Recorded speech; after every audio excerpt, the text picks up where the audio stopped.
All set? Thank you.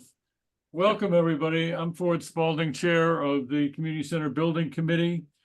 Following the guidance issued by the state in 2020 regarding the open meeting law, this public meeting will be held remotely, and individuals wishing to participate may do so by utilizing video conferencing technology. Let me poll the board. Dave Billings.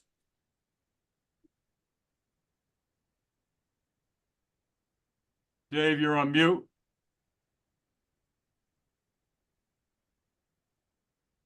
Well, let me, Dick Malcolm, Here.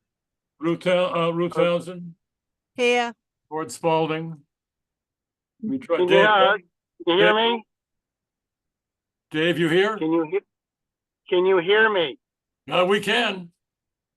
Okay, no, I'm in the car. Okay. I'll try to. What I'd like to know because of scheduling conflict, I'd like to move item number 7, options for enclosed office, addition and vote to move it up to the front of their agenda. Any objections? If not, I'm going to turn the meeting over to Janice. I think that's where it should go. Sure, thanks. So just starting with the first slide, we just wanted to kind of recap the 3 locations that are in consideration for the added office ad service that was requested for adding an enclosed office somewhere in the facility. You know, we didn't want to add square footage, building footprint, things that would be large cost items. So it's really looking at 3 areas where we could kind of strategically implement an office, and kind of what the impacts of that would be and how we looked through that.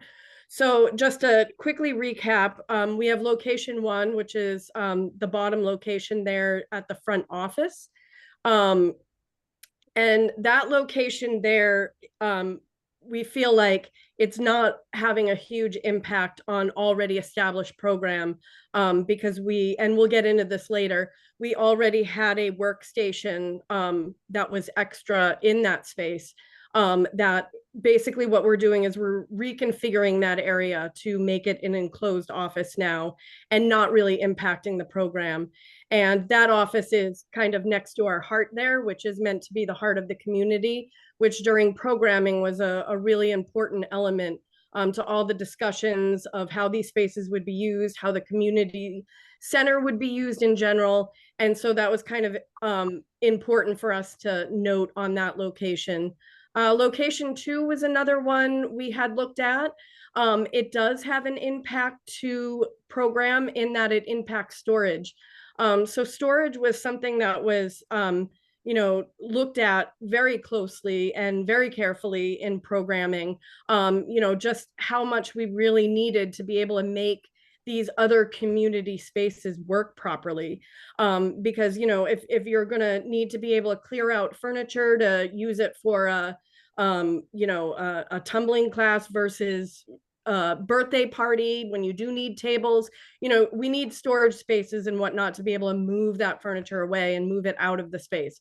So though it's storage, it does impact our program and our ability to be able to use the program spaces, the flexible program spaces that were carefully discussed and designed throughout the design process.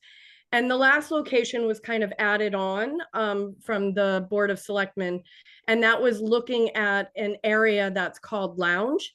That's obviously a community program space. There's, you know, several activities that were planned to happen in that particular space.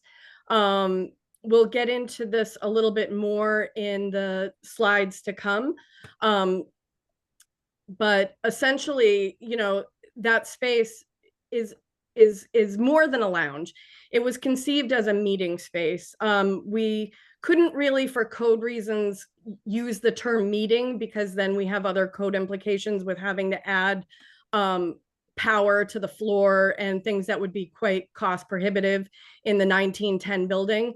So it's been called a lounge space, but really it's conceived as both lounge, where people can just find and have an impromptu conversation, but it's also meant to be a meeting space where the furniture can be pulled off to the side and we can set up chairs and do a more formal meeting in that space, by any of the community members and any of the user groups, and whether it be COA, Parks and Rec, who's ever using the facility.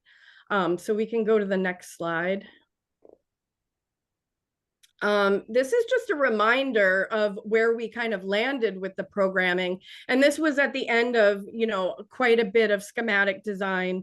As you can see, we have our active spaces at the front. Storage is well considered throughout this whole diagram. A lot of our program spaces had a very specific need for storage associated with them that you can see kind of shown in the gray boxes here. And then we have flexible activities. These are our program spaces that, like we talked about, are meant to be for meetings, meant to be for any of the program items that people kind of brainstormed at the beginning of this whole process. So the other thing to point out is they're all different sizes.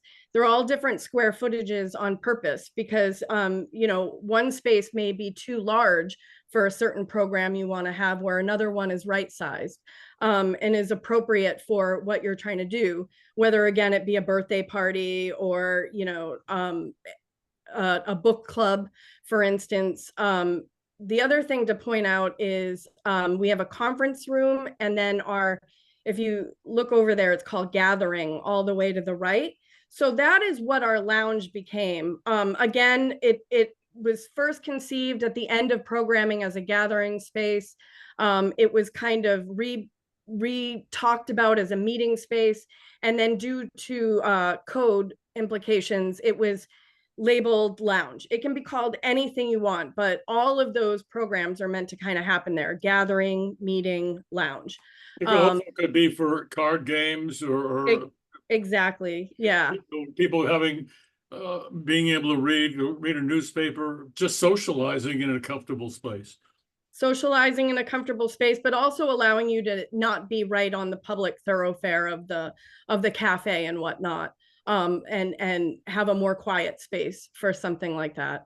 Also, the conference room and the gathering or lounge space, which we'll talk about, they're the only two rooms that kind of have established furniture as well. So they're the two spaces that we kind of envision people could just very impromptu grab and use without having to worry about, oh, gee, I didn't sign it out, and have them move tables to the space to be able to use this space. They'd be continually set up. So very easy to use on the fly, or, just spaces that people understand their use and know that they can go to those spaces and find a place to sit. So if we can go to the next slide. So this is our life cycle. And what's good to note about this is just an example day. And this is just an example of many of the different activities that could go on in one day at the community center. It could look different day to day, but it's just to give an example of how well used this building was conceived to be. I think the brainstorming session came up with about 60 to 70 different uses that people came up to be spread across all of these different activity spaces, including our lounge meeting space as one of them. So really, for all of these spaces, they're going to be well used throughout the course of a day. Looking at this example, and throughout the day, the morning, it's going to have a slightly different age group compared to the afternoon, compared to the evening. They're all going to kind of flow through this life cycle of the day and how they're going to be used. So it's important not to, hone in and say, well, ukulele isn't going to be every day, but when ukulele isn't there, it could be something else, any number of the various programs that were conceived. So if we can go to the next slide. So this was location 2. This was one of the locations we looked at. For this particular location, like I mentioned earlier, it has an impact in that it's basically altering established program. In this case, would be storage. So it would significantly reduce storage for both COA and storage for the facility in general, our general storage, by quite a bit, by about 50 and 25% to implement an office in this space. We also felt that it kind of removed it from the heart of the community center, which we kind of understood. To some people, they felt this added office, would be beneficial to be more closer to public view and avail, people to be able to find it visiting the center. So this would kind of, negate that if that's something important to people. The other thing is this area, because it's storage spaces, it's not currently finished space. So there would be some added costs associated with, flooring, ceilings, things that we weren't already providing in this general area to basically build this office space. And then, just to kind of bring this topic back up, to us, storage is very important to be able to make those other activity spaces usable, so that we have space to make them so that they're as flexible as possible. You can change out the furniture. You can have a theater group that has some stuff stored in the general storage that they could bring into the rooms. Those sort of things can't happen as well when you start to eat away at the storage. And the storage actually was one of the first VE items in schematic design. And it was cut quite significantly from, where we started when you've got, sky's the limit when you're working on programming. So, there was discussions of using another facility across the street and things to help accommodate for that. But, storage is essential to the program in general. Yeah, let me just jump in, Janice, quickly. Just the storage piece, you might have a room, pick any room that you want, and that may be used for 2, 3, 4 different purposes. And Yeah. that's the storage component is right in the building and right there. It can't be anywhere else. It's equipment that's going to be needed within a 15, 20-minute time period to do a switch over. And that's why it's Yeah. important to have storage. This kind of storage, that's not long-term storage, it's short-term storage. Good point. Thank you. Yes. So next slide. So this is location 3. So this was the lounge space area. And so what we looked at was implementing the office to one side of this space, and then kind of letting the rest of it be allowed to be the program space that was originally conceived here. We took a closer look, or out of these options, we would lean towards the one on the left, because that optimizes the lounge space that's left over the most. It allows for the most square footage for that space. So if we go to the next slide. Let me just point out, as you looked at that space, we were directed that we wanted to have a separate opening to a corridor for that office space. So that's why we have the configuration that we do. There's entrances to both of them right off the corridor. Yeah. And Al, it looks like these might be a little out of order in your pres here. So if you could go 2 down. So one more. Okay, so this is looking at what it was in the original design or in our contract documents on the left, and on the right is again our preferred layout for implementing an office in this particular location. What we'd like to point out is what's great about this meeting space is it gives us an option for a meeting of about 12 to 20 people. Our flex rooms upstairs are sized to be closer to about 30 people, and the conference room is sized to be about 10 to 12. So this is kind of that middle ground for uses like book clubs, small meetings or whatnot. And what the shape and the size of the contract document lounge allows us to do, is to push the furniture that's not meant to leave that space, right? Because it's a couch. You're not going to want to carry a couch out, or, you know, a table that's not on casters or whatnot. This furniture was conceived to be a little more permanent than furniture in some of our other more flexible spaces. But what this size and this shape allows us to do is to push the table away, push the chairs away, and bring in chairs where you could actually have about 20 seats in rows and do like a 20-person meeting in this space. So if the other spaces are being utilized, or if you want a more intimate space for a meeting, this allows for that on the left.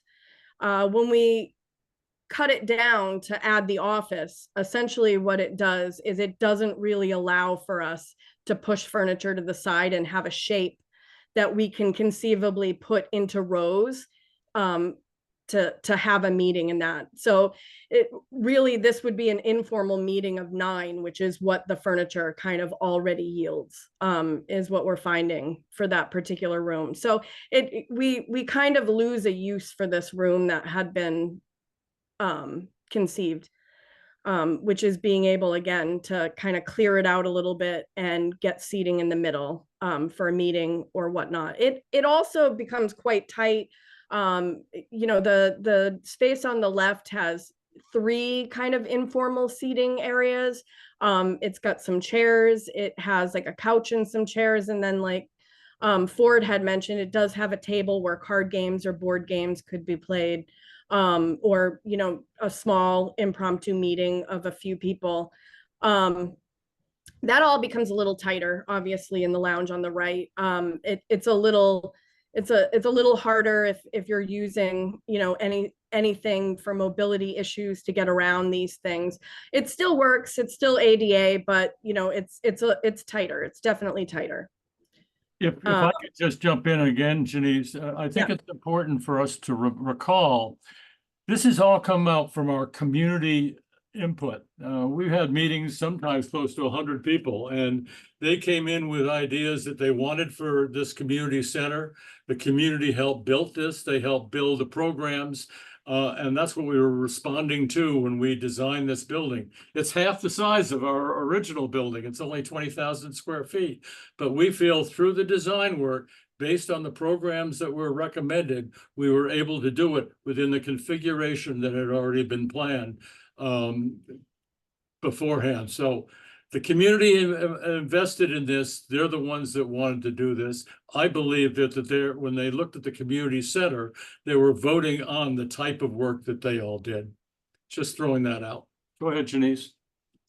Okay, we'll go one down, Al. So this is location 1. So this is at the front office. Again, we looked at a few different options of how to do an enclosed office in this area. For this particular location, we would be recommending we proceed with the one on the right because it offers some equity between the 2 offices. It allows for plenty of room for the 2 workstations that remain in the open office to work and, you know, not feel too squeezed by the added offices. And then if we can go 2 up, Al, I think that's the final one, actually. Yep. So like we talked about, we had provided a workstation, an extra workstation in this open office. So again, on the left, that's what was in our contract documents. And with some reconfiguring, we essentially have made that into an enclosed office is what we've done here. And with this, in our mind, we haven't really altered any established program because the program is what it is. It was, you know, basically 4 workstations. 1 was in an enclosed office. And what we result with this scenario is 4 workstations, 2 of them in enclosed offices. So we felt this was less impact in that it's not impacting established program. And again, this kind of brings us back to being next to the heart of the community, which we kind of conceive as the lobby, the entries, and the welcome desk that's right outside of this office. Yeah, and if I can jump in again, I'm sorry. Yeah. when you looked at the contract documents, we were asked to take into consideration the possibility of an additional office, an additional position. And we took that seriously. We put that office in, and that office was approved by the people that were all involved. And then there was a change of thought. So that's why we ended up with that separate office. It was not enclosed, it was open, because that's sort of the way offices work today. But then we got the direction to do enclosed, and therefore the architects came up with the one on the right because they wanted parity between the two offices. I think I did that right. Yes, yeah. So Okay, those are the three options. The last slide was just a reminder of what those three areas were.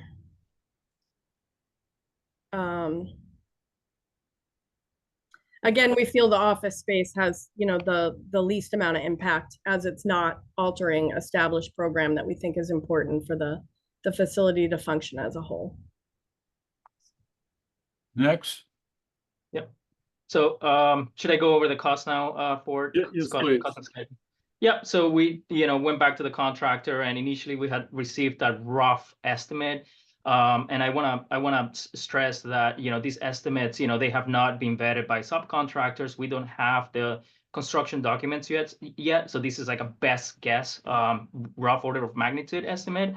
So for option one, which is the option that FMA is recommending, that's the option where it's at the front office. The estimate is around $50,000 for the construction cost. That's just for the construction. That does not include, the design. We're going to go over what, those are with the, the design fees, the architecture fees. For option two, which is looking at the lounge, it's going to be closer to $70,000. And for the storage area, it's going to be, I forgot the little plus sign here. It's going to be north of $70,000 because of the additional finishes that are going to be required. Looking at the schedule, we have a little bit more time with option one because that office is going in the new construction area, and the framing in that area is going to start a little bit later than the framing in the 1910 building. So the dates that I have here is the dates that the contractor is anticipating to begin the framing. So looking at around second week of March for the front office area, and then the end of February for both the lounge and the COA storage. So all in, with the design fees, we're looking at between $80,000 and $100,000 total.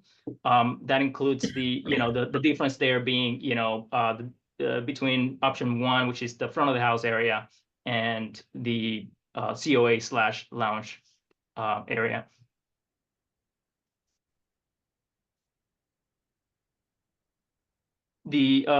So FMA's proposal to complete the contract documents in order for the contractor to price the office, it's around $12,300. We have that proposal already, and that's what it would take to in order for FMA to again prepare the construction documents that the contractor can then use to get a pricing on it.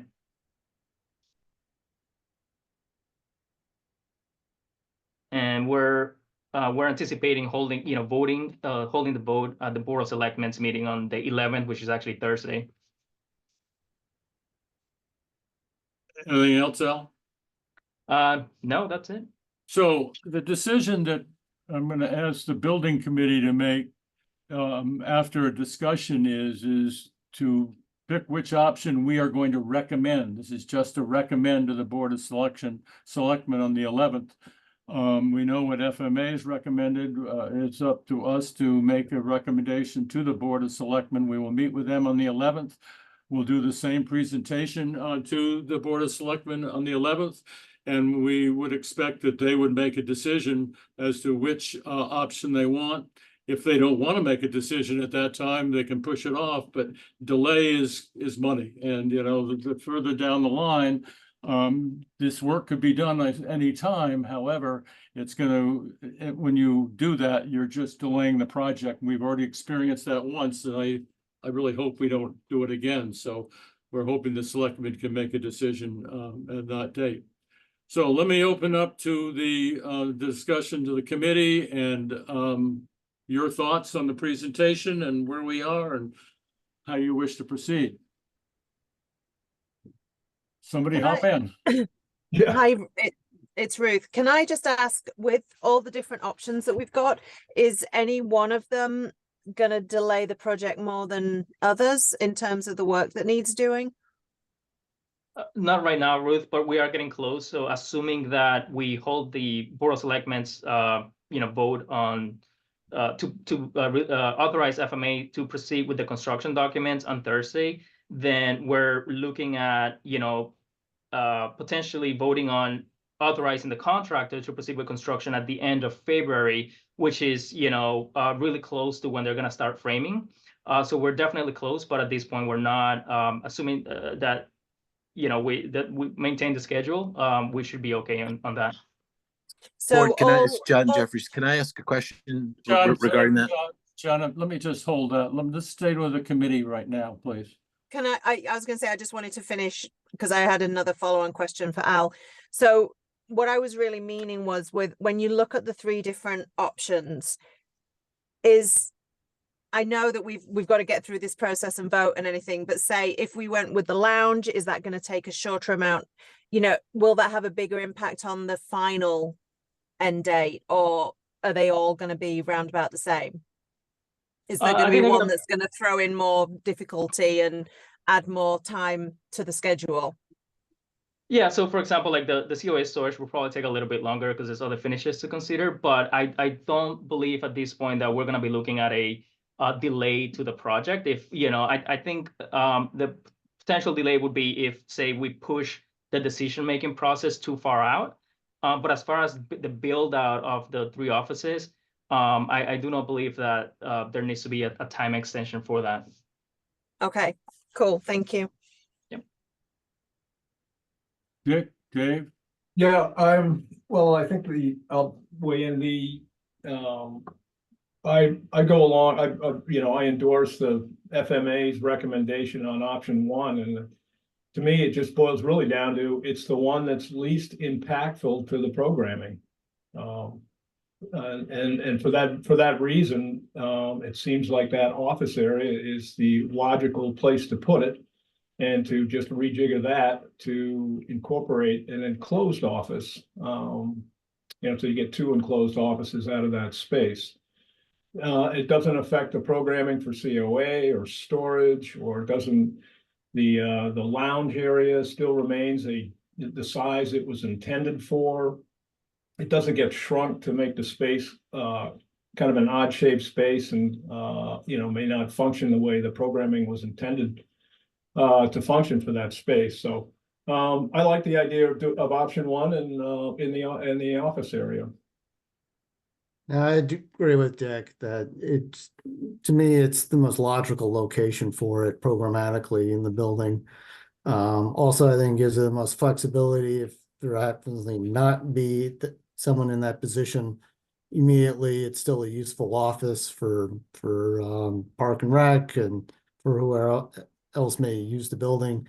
It's the least impactful in terms of the construction, for the mechanical and electrical design. I think by far it's the best option that we're being presented with. Thank you. Let me just say I concur with that. Mainly it's the program. When I think of the amount of citizens that participated in this project, and it was really overwhelming, the participation we had, and this was the design we came up with, and I just sort of hate to see programs being interrupted at the last minute for things that weren't really considered way back when. So I think it's important that because the office has been requested, I think we need to honor that. But I think that this is the right location. So let me open it up to those who are attending, and just let me know if you want to talk, and you can. John, I know you did want to, and I'll recognize you first if you'd like. John Sure. Jeffries is the selectman who's been elected to participate in this project. Thanks, Ford. John Jeffries from the Board of Selectmen. So first, what the timing from January 11th through, I believe the date you quoted was the end of February. What happens in those 6.5 weeks? Why does it take 6.5 weeks to take an area that's already designated as an office space? And how do you justify or rationalize $80,000 between January 11th and the end of February?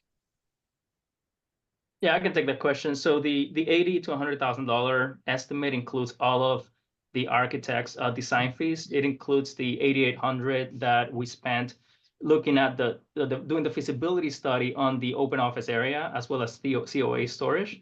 As it also includes the $9,000 that we spent, doing the feasibility study for the lounge space area. The reason for the timing is, assuming we get we take a vote, the Board of Selectmen take a vote on Thursday for, as to what option they want to proceed with. Then it's going to take about 2 weeks for the design team to go back and produce the construction documents.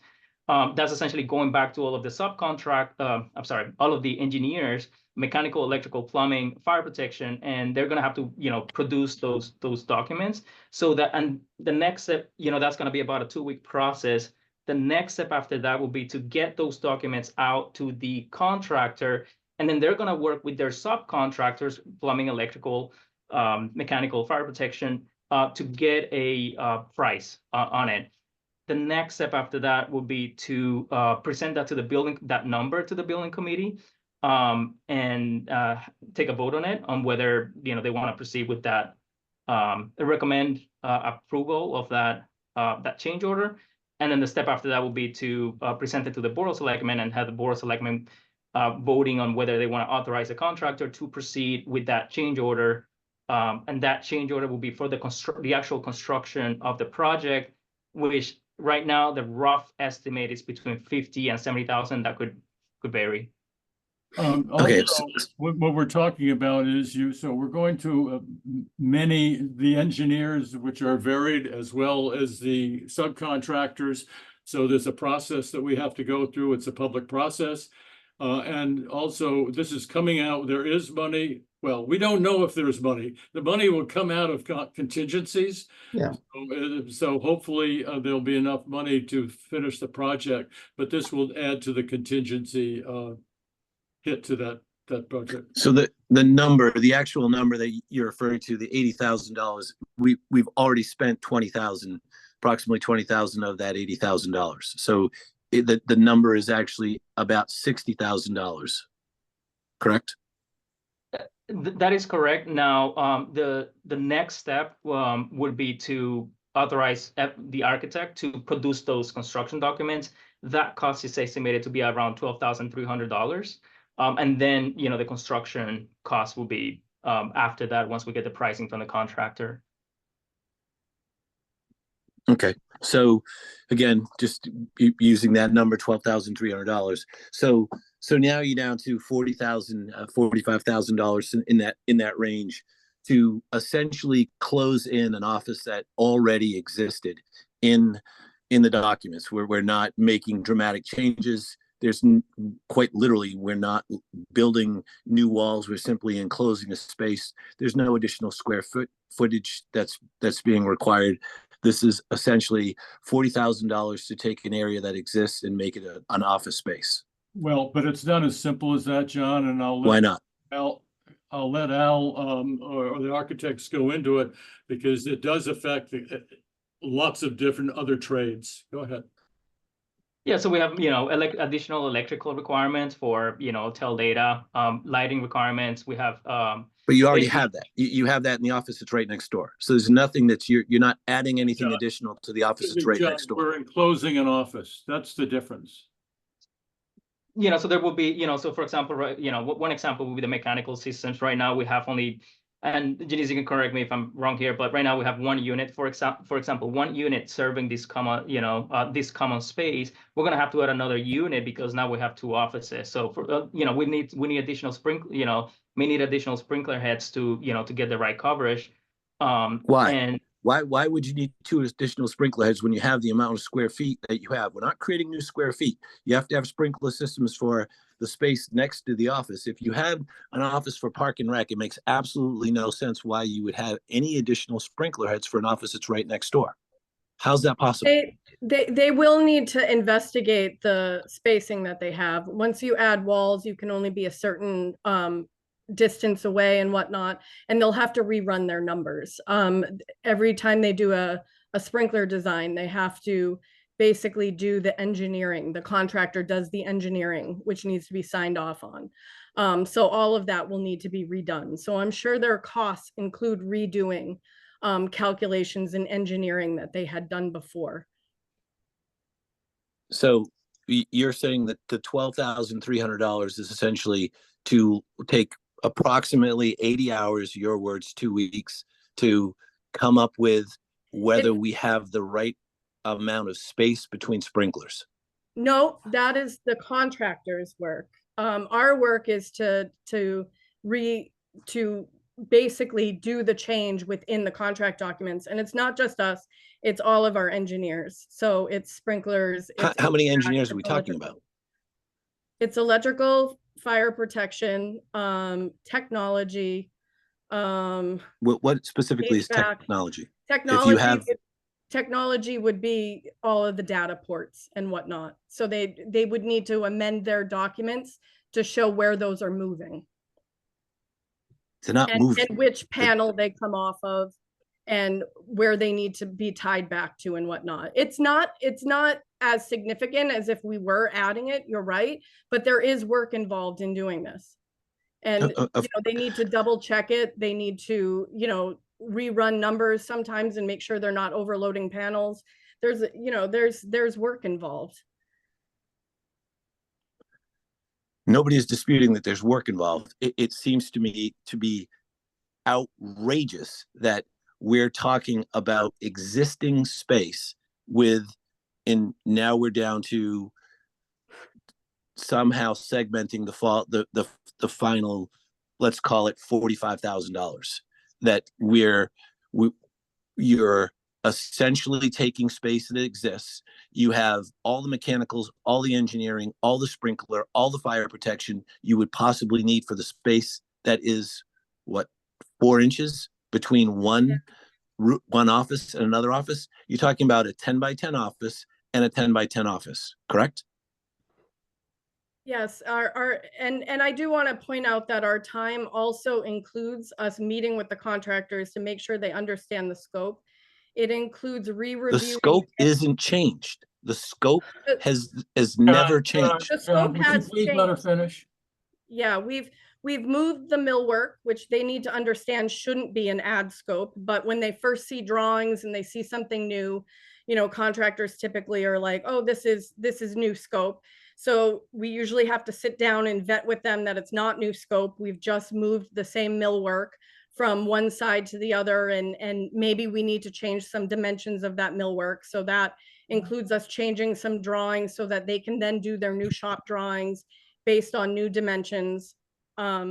So there's a lot of follow through, and there is scope that we need to discuss with the contractor and make sure they thoroughly understand what's actually changing, because it's a contract document. That's I understand. What so, I'm just trying to get my head around is it's a 20.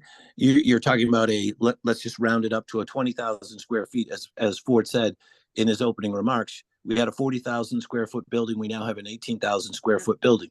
We're talking about a square footage that is 100 square feet, 100 square feet out of the building projects. That's essentially a closet, which, as you've referred to it many times prior to this, is what it was, a workstation. But we're talking about a 10 by 10 closet that we're now including to make an office, to have an executive director. who is going to be responsible for the entire building. So as Ford very eloquently said, this is a community project and we've been having community discussions for years. So to get to the point where we are right now, to say to the taxpayers of the town of Dover, we're going to spend $80,000 to make an existing closet part of an office. I have a very hard time with that. Well, John, I think what you have is you're gonna have an opportunity to decide whether you want to proceed or not with it. But Sure. Listen, I think that ship, Ford, quite frankly, I think that ship has sailed. We've already made it very clear to everybody who will listen, we're going to do this. It will have an executive director. They will have an office. And as we have said from the very, very beginning, this is part of the community. It's very difficult to build a community center and operate a community center without a community director. And we're going to have one. So that part, I don't think there's going to be any conversation or discussion in. I'm just trying to get my head around how I and Robin are going to explain this to all the, and in combination with all the other things that have been an increase in price since this project began. That's all. and I just want to be Thank clear. you. Thank you all for the explanation, and I'll my remarks, I'll end there and let somebody else have an opportunity to ask questions. And I want to be clear to you, John, we're not debating what the office is going to be used for. All we are saying is this is what the cost is for the office. That we are not part of the debate of what it's going to be used for. Yeah, I think Anybody else? also, but yeah, it's also just a rough estimate. I mean, I would be surprised if it comes in at as high as 50,000. I mean, we don't know what the real number is. I think we're looking at a high side estimate. Let the designers do the drawings. We'll work out the costs with the contractor and present what those really are. Right now, we just need to go forward with this program. One thing I wanted to add on the 12,300, that is, and correct me if I'm wrong here, Denise, that's a not to exceed, correct? So that's you know, the Well, it's a highest lump number. sum. We presented it as a lump sum. Okay. But yeah, we're saying that we think that that'll incorporate everything that we have to do, including re-reviewing submittals that we've already reviewed that will have changed scope. So, you know, that each submittal review could be an hour or two, you know, so. Anybody else want to jump into this? Seeing nobody else. Let me, Kathy, Kathy Well, you're on mute. Okay.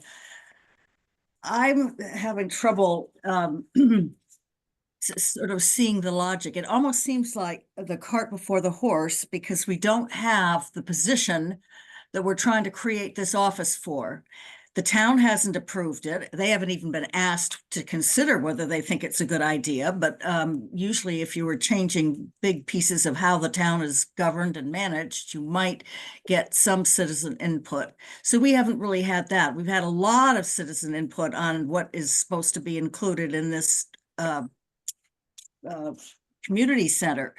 And it seems as if you don't know whether at town meeting you're going to get the money that you want for the position that you're getting the architects to design the space for. I'm confused and I'm disappointed.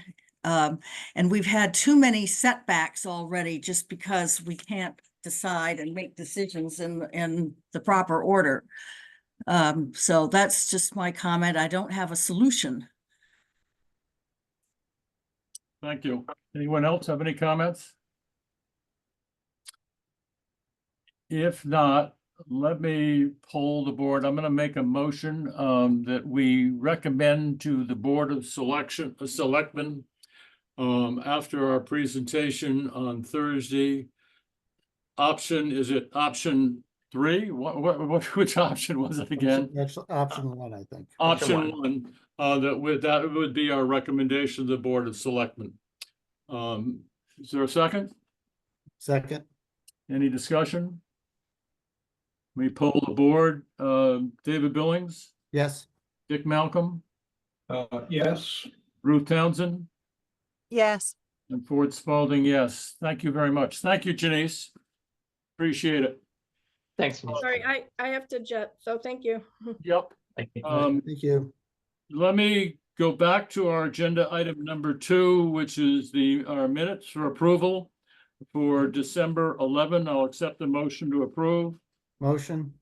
Second. Any discussion? Let me poll the board. Dave Billings, Yes.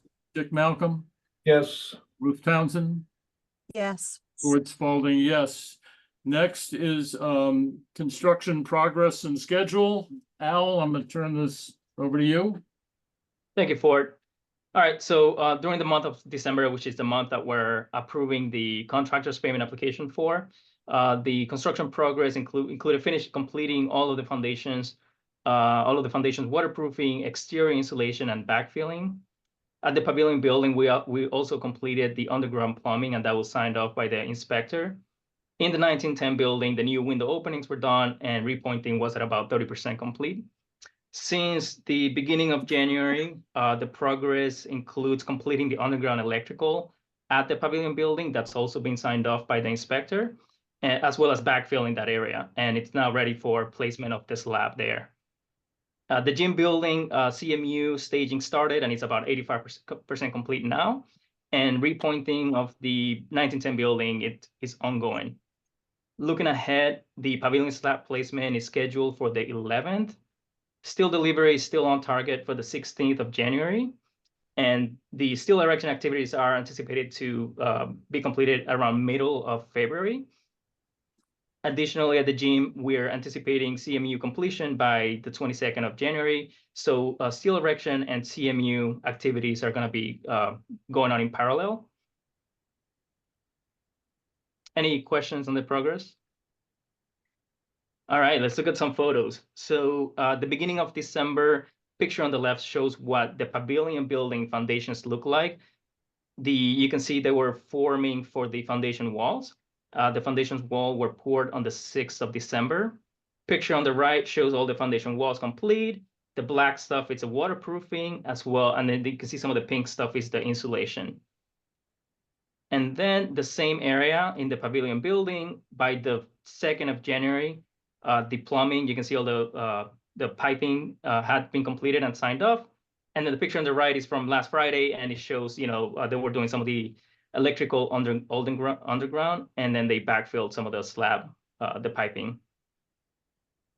Looking at the other side, next to the gym at the vault, the fire protection vault area, in the beginning of December, they were forming the wall for that vault.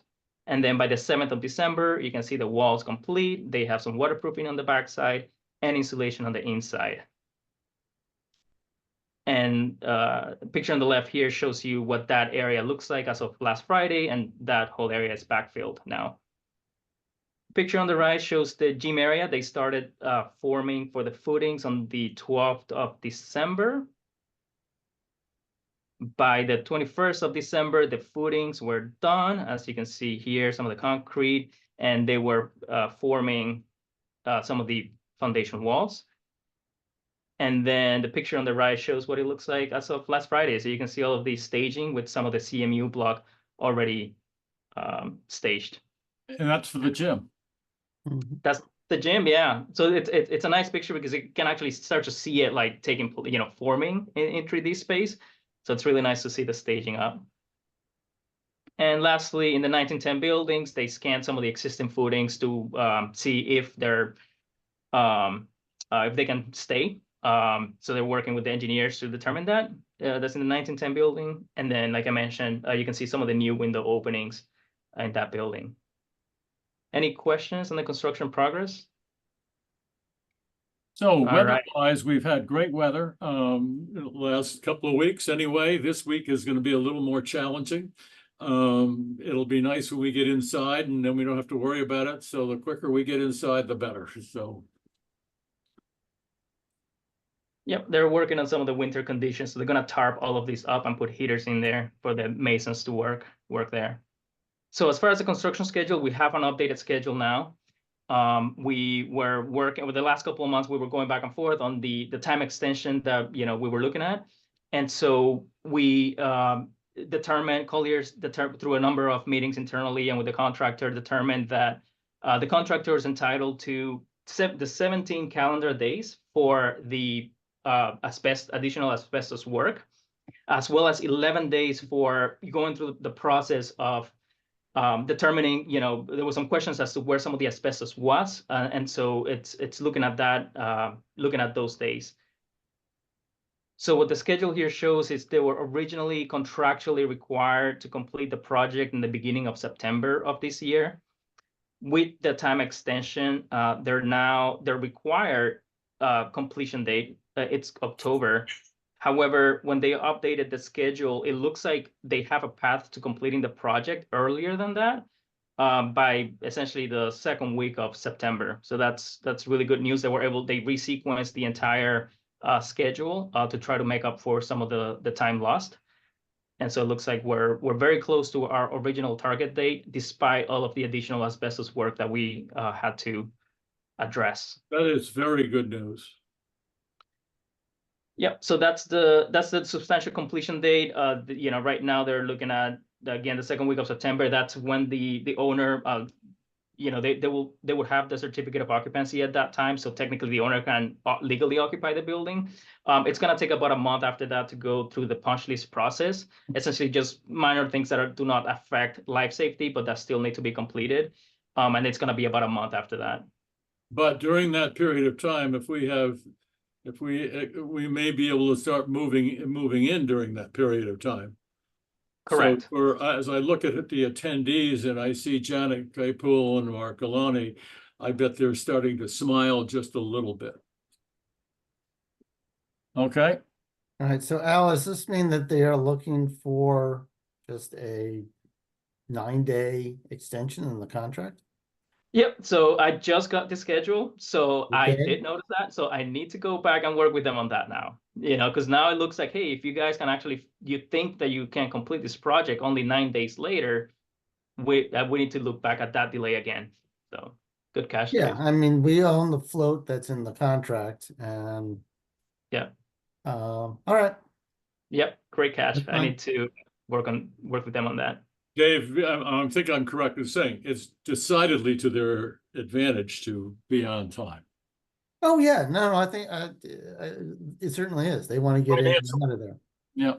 But, they also want to protect themselves from any liquidated damages if, something slows them down. I think if we're reasonable and we let them know we're reasonable, then it helps negotiations. Yep. Any more questions on schedule? All right, let's look at the budget real quick. Looking at column B, we only had one budget transfer from the construction contingency in the amount of around $2,700. We moved it from the construction contingency into the construction contract. That's for 2 change orders that were previously presented, and I'll show you what those are. We're going to go over all of the invoices that are highlighted in column D1. These are the changes from the invoicing from December. As far as the total exposure that we're looking at, the $173,000, I'm going to go over with the contingency. Looks like that's worst case scenario. These are potential changes. So for example, the enclosed office, it's in there, and I'm carrying $70,000, which is the worst case scenario. And moving to the right column I, the bottom, that's 86%. That's worst case scenario. Right now, say all of the potential changes that we know about get approved, including the enclosed office for $70,000. We're looking at a remaining contingency of 86%. So it's looking pretty good there. Good. So looking at the change orders and the contingent, sorry, I forgot to ask any questions on the budget. We can look at it in more detail here. So the 2 construction change orders that I mentioned are the duct planon for $1,800 and the beam penetrations for $800. We discussed those during the last meeting, and so we got those signed and executed. So the beam penetrations were, again, fire protection. They came in and they were concerned about sprinklers, so we had to move some sprinklers. Correct. Yeah, we had to design the beams with 2 additional penetrations for the fire sprinkler system. Correct. Okay.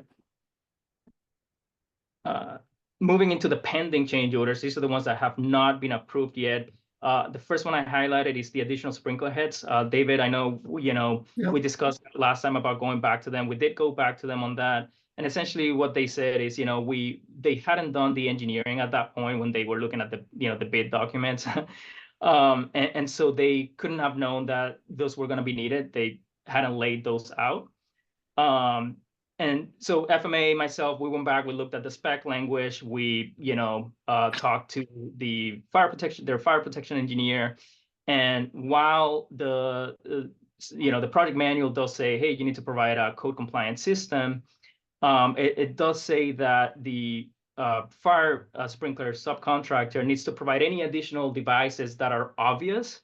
And so I think that, the subcontractor may have an argument there. That said, there are 4 of the sprinkler heads that they're asking for money on. They are for soffits that were in the architectural drawings. And the specifications, clearly say, hey, you guys need to make sure that you coordinate, the fire protection drawings with the architectural drawings. And so we could say, we could go back and tell them, hey, those were in the bid documents, there's soffits, you should have, that should have been one of those obvious conditions. So that's what we're looking at, is going back to them and, at least have them reduce that cost by 4 sprinkler heads. It's not going to be a big change, but at least it's something. Okay. Any questions? Ford, can I ask a question about just the process of this? Is that right? Yep, go ahead.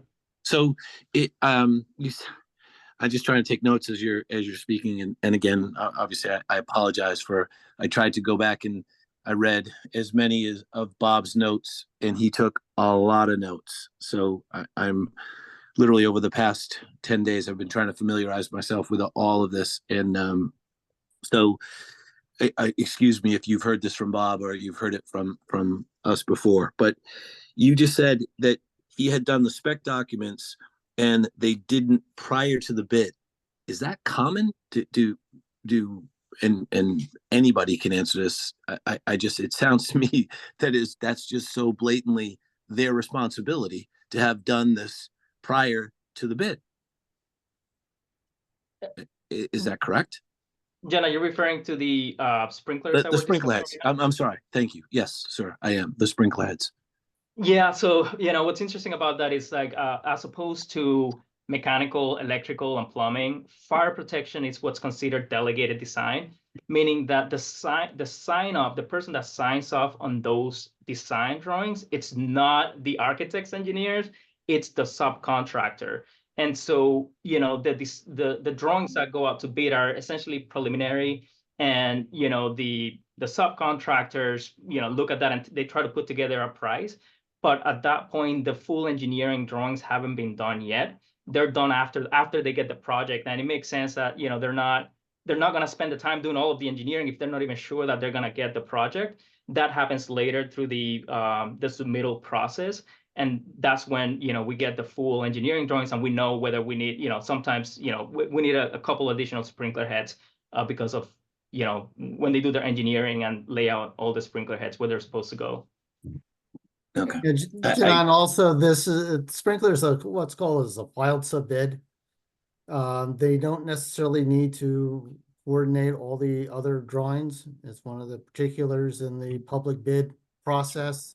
It's not that unusual that you had these types of changes within that trade, especially if you have somewhat complicated architectural features and that are not showing on the sprinkler contractor's set of drawings.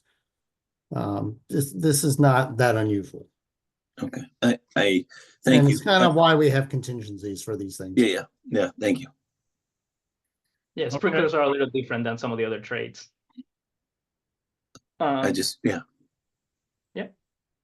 So the other one that I highlighted is the 70,000. I had a $50,000 in there, but it could be more. So I want to make sure I'm capturing worst case scenario. So I updated that for the closed office. And then going over to the soft costs pending change and again, so what's highlighted is essentially what changed. Everything else hasn't changed since the last presentation. The But we 12,000. haven't finalized any, like the GCs or the abutter fence. Those are still just estimates. Correct, they are. Okay. Yeah. So pending soft cost change orders, we talked about FMA's $12,300 to that obviously hasn't been approved yet. So, but I'm still capturing that number here. And again, worst case scenario, all that you see here gets approved the way that is presented. Worst case scenario, we're looking at having around 86% of the contingency left. That's about $2,110,000. Okay. Are you going to ask me to approve all these on Thursday? No. No, on Thursday, it would just be, I believe on Thursday, it's just going to be that, voting for an option and also authorizing the 12,300 for the architect to do the construction documents on the option that the Board of Selectmen vote on. Okay. Okay. Any questions on the budget? All right, invoices for the month of December. We have the general contractors invoice for $992,000. We talked about a lot of the work that they performed. I'm not going to go through all of them, but some of the ones that are big numbers are steel on-site, both on-site and off-site store materials. Most of them are off-site. They provided all of the proper documentation, insurance, right of entry, photographs. Bill of sale for those materials includes just structural steel, decking, etc., and as well as HVAC materials that are currently in one of the Connex storage in the site. Some of the other invoices includes our Collier's typical monthly invoice of $21,154. We got the architect's December invoice for $35,268. We have the typical monthly storage container for Eagle Leasing for $398. And then we have two invoices from the geotechnical engineers that have been out there observing the excavations, etc. All of these invoices were reviewed and they were found to be in conformance with the contract documents and also the work performed. And I recommend that this be approved. Thank you. I'm going to ask the building committee for a motion to approve, and then a second. I just want to, for those that don't know, all this information, this is the final, but all this information is on the portal, which the building committee has access to and can review the detail of. So I'll accept the motion to approve the total amount of $1,054,970.20. Motion? For a second. Second. Any discussion? I'll pour the board. Dave Billings, Yes. Dick Malcolm, Yes. Ruth Townsend, Yes. and Ford Spalding, yes. Thank you. And that the recommendation goes to the Board of Selectmen for payment. Ford, could I ask you just a question, just to follow up on that? Do we vote on Thursday for that dollar amount? No, that usually goes to Michael Blanchard and then he handles it internally with you, and I'm not sure how that's done. Okay. So, thank you. I once again, just title that under being brought up to speed with over Okay. the past 2 weeks. Next, I have submitted to you a draft of the building committee's town report, to go to the town report. So I'm going to ask for a motion to approve. Motion. Is there a second? Any discussion, any other amendments? If not, I'll poll the board. Dave Billings, Yes. Dick Malcolm, Yes. Ruth Townsend, Yes. and Ford Spalding, yes, thank you.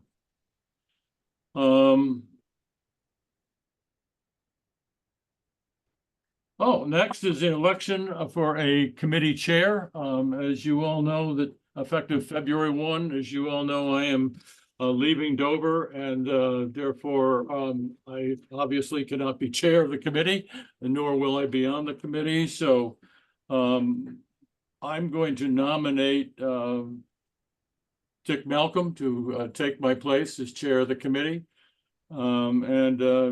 I'll accept a second or any discussion. Second. Any discussion?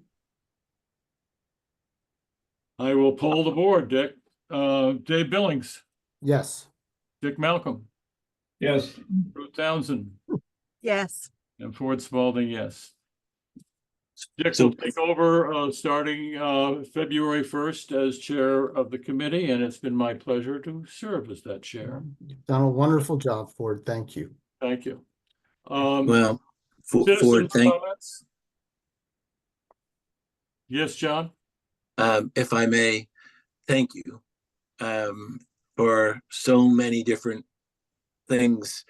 Many of you don't know this, but probably none of you know this, but that was my very first year as chair, and one of the first meetings I had was with Ford at a bagel shop in Needham. You recall that, I had to Ford? pay for it. No, you did not pay for it. I paid for it. I paid for it. And that was what seemed like a very, very long time ago. And the results, Ford, you have done a fabulous job. So from me on behalf of the Board of Selectmen, thank you. Thank you, John. Any other citizens' comments? Hearing none, any future business recommendations? No. Hearing none, our next meeting is scheduled for Monday, February 12th at 6:30, I assume by Zoom. And I will invite all of you, of course, to come to the meeting this Thursday. I have recommended, at least through Michael Blanchard, that we be given, you saw this took probably a half hour. I think it's important that we run through the entire presentation, be allowed to run through the presentation so people can understand what we have looked at. We've spent a lot of time on this issue. I just want to reiterate, we are not discussing the merits of what it's used for at all. What we're discussing is we've been asked to include an enclosed office with the entrance into that office, and that's exactly what we've done. We've done what we've been asked to do. So I hope you all can attend, and I'll accept a motion to adjourn. Motion. A second. second, Any discussion? David Billings, Yes. Dick Malcolm, yes. Ruth Townsend, Yes. and Ford Spalding, yes. Thank you all for attending, and have a good evening. All right. Thank I you, have everyone. to Thank say, you. this is a partisan statement. And if you don't understand it, tune in it right now. Go to your television. Go blue. Good night. All right. Good night, everyone. Thank you. Good night, everyone. Good night, everyone. Thank you all. Thanks, Ford.